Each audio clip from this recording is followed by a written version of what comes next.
Welcome back to Ask Dan Anything with my creaky, loud ass fucking chair. You know, I had an email a while back from an anonymous dude who felt jealous about his girlfriend's sexual history. So he had a much lesser sexual history than her, and he was feeling really insecure in the bedroom and jealous of her past. Now, bless him, he's gotten in contact again. We're a little way down the path now, and he's still got this issue. And so this is kind of part 2 of a previous video I did on sexual jealousy. So he says, I think the reason her sexual past bothers me so much is because I feel insecure about if I'm good enough sexually for her. She's the third person I've ever slept with, whilst hers are way in the 20s. She tells me I'm the best she has had because I am romantic while they just did their thing and left. He says I'm very insecure if I'm good enough or big enough for her. I love this woman so much, but it does eat at me sometimes. What else can I do, Dan? He says. All her past people she slept with are also creeping back into everything, and I can't think straight. Welcome back to jealousy. We all get it, don't we? And this one is quite a specific one for men. Straight men with women, the idea that we're in comparison to former lovers and that this is a threat to us. But I remember actually being with a girl once who was worried that she wasn't experienced enough for me, and I have to assume that this problem goes both ways. I've already looked at sexual jealousy, so I want to look at this from a different approach today. The bigger issue. The pressure is internal. The pressure.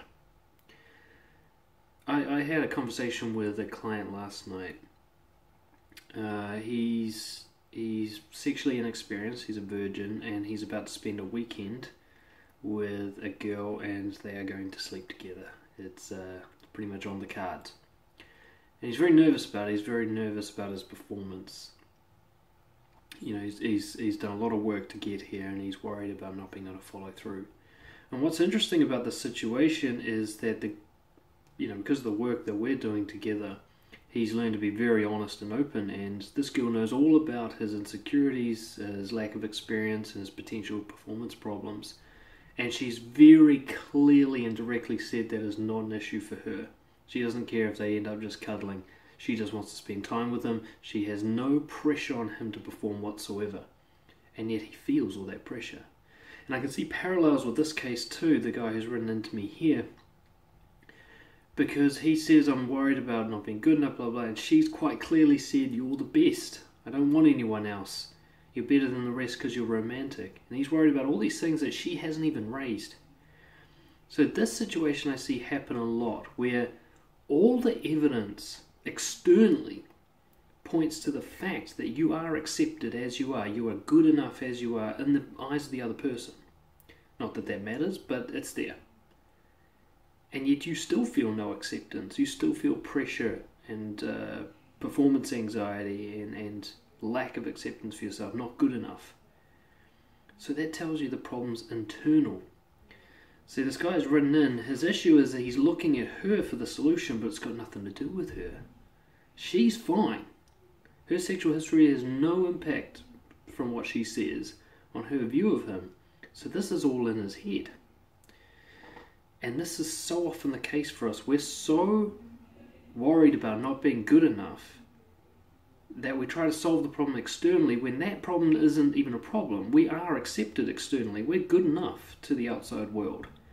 It's us who thinks we're not good enough. So the question isn't, how do I make her like me more? The question is, why don't you accept yourself? It's got nothing to do with her. She's fine. It's what are you so worried about yourself? What do you think is wrong with you? What are you telling you is not good enough? My guess would be you say that you've got pressure to perform well because that would keep her interested and that would make you a man. I'd say that's probably the narrative going on inside your head in this kind of example.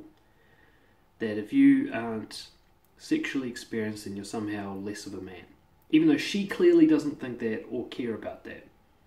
So this is about you and what you think a man is. Now perhaps you have a different reason for having this insecurity, but the point is it's inside you. So the acceptance isn't going to come from her. It must come from you. What is it about yourself that you refuse to accept? Now, in terms of what to do about this situation, acceptance is about letting go. It's about letting go, and it's about respect. Now, letting go, I think the simplest thing to do is give yourself permission. When I used to kind of struggle with performance issues in the bedroom due to anxiety, what I found solved that problem was actually giving myself permission to not perform. It was remarkable. I had so much pressure on myself to do well in the bedroom that when I took that pressure off and said, you know what, I don't have to do well. I don't have to perform at all. Like the girl would say, I can just cuddle if I want. I don't have to hide that I'm struggling to perform. There is no obligation on me to achieve in any way whatsoever. And as soon as I took that pressure off, I was able to perform. What are you not giving yourself permission to do? Are you not giving yourself permission to be inexperienced? Are you not giving yourself permission to be nervous? Are you not giving yourself permission to be jealous? You fighting against these things makes them worse, not better. If you can just give yourself permission to be insecure, to not perform to the standard that you've made up inside your head, to just not be the man. Give yourself permission to not be the man. You'll get closer to acceptance. You'll probably see that there isn't actually a problem here at all. It's all in your head. The other thing is, of course, you can give yourself permission, but you have to earn respect from yourself, don't you? You don't get it for free. This accepting yourself the way you are, I don't buy that. You accept yourself the way you are when you live by your values as best you can. That's how you live by. That's how you gain acceptance. So where are you not living by your values in this situation? You know, I see you fretting and worrying. You're probably being jealous, possessive. There's probably behaviors that you're doing here that you're not proud of. Change those behaviors.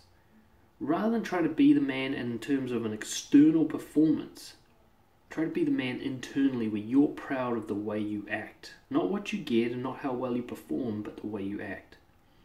Now, if you're interested in learning more about your values, get in touch with me, dan@brojo.co.nz. I have a course that I've designed online that can help you figure out what your values are and how to live by them. And if you get in touch with me and reference this YouTube video, I'll let you use that course for free. But the main point I want to make, give yourself permission to be unacceptable. That's the key to acceptance, and it's got nothing to do with her. Subscribe to the YouTube channel, and I'll catch you guys next time. Cheers.